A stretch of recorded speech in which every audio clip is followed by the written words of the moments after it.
అది విని అదిమిన షోకులో ఉరి విడిచిన నెమలికి సవతిగా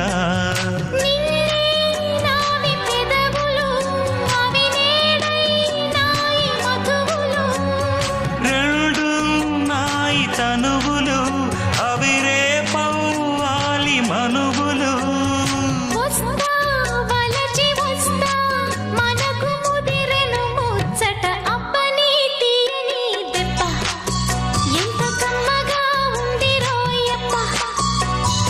అమ్మ నీనున్న నీ బుగ్గ ఎంత లేత